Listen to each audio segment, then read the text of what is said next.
Grabe guys. Yan na po na makuha namin man eh. Ang dami. Ito pa. Yan pa. Yan tapos. Ito na yung isa. Yan mo. Tingnan mo. Ano be? Ang dami na. Yan. Sayang yung iba kasi kinain ng daga. Gaya nito. Ang daming peste talaga sa mundo. Peste ng tao. Peste ng hayop. Lahat. Peste po. Yan. Yan pa guys yung kukunin niya. Kutsaryo. Ayan. Yan. Ak na wo. Yan siya. Yung iba dun pa. Dun sila tatay. Tatay, nanay. Makuha pa na. Ito pa lang yung naanuhan namin. Ito. Yan. Grabe, nakakapagod pala maging nakakapagod pala maging isang farmers. Sobrang pagod. Grabe. Pero sa pagod na yun, may gantimpala namang napapala ito. Gaya nito.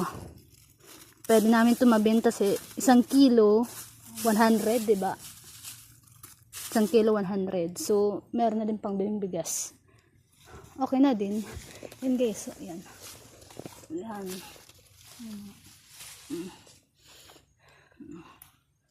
Kailangan na namin kasi kunin kasi tatamnan ng mais. Sabi ni tatay. Yun.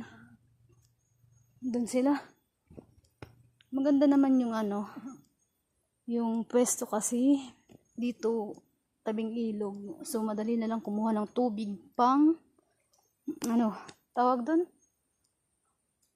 Ano ba tawag doon? Pandilig ng halaman. Yan. Yan sila. Andun na yun. Yung isa yan dun sa puno. Yan. May inom ng tubig. Ay. Ako. Ito pa yung kukunin namin. Diyan. Yan. Dami-dami pa din. Meron na rin na kami nakuha ng mga kalabasa. Mga 10 na yata. Yun nandun sa bahay.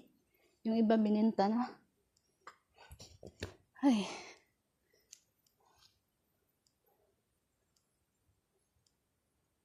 Dito sila. Tingnan natin. Di ba? Malawak pa. Yan. Yan.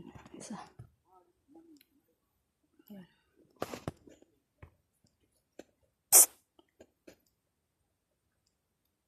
Yan. Dami-dami pa.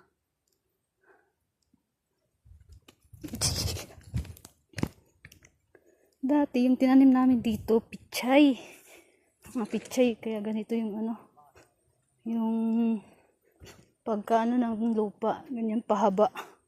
Kasi ang una namin tinanim dito is pichay. Kasunod nun ay mais. Ngayon naman ay mani. Para di daw sayang. Yan. Grabe guys, ito. Yan o. Pakita namin sa iyo.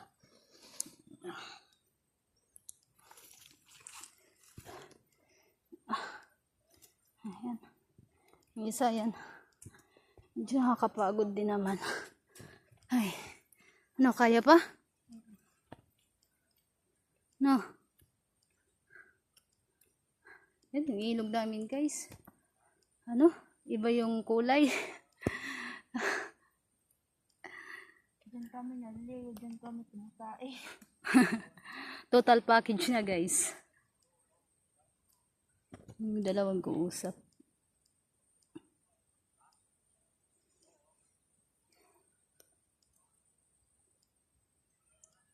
Mga hapon na ngayon. Masyadong mainit kasi pag oras na ba? Alauna. Buti nga yung maambon kaya hindi mainit, di ba be?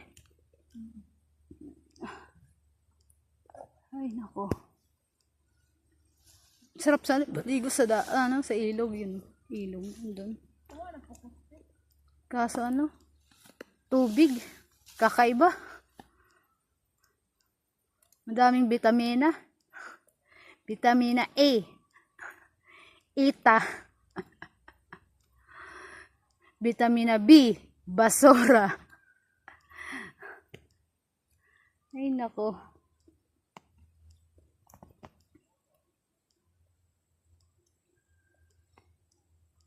Ay, buti nga. Di nagsasawa si tatay magtanim ng mga gulay. Gulay. O ano pa. Sipag naman. Doon si nanay sa kabila. Hanggang doon kasi, hanggang doon sa dulo yung taniman namin. Sa katunayan, di naman amin yung lupa.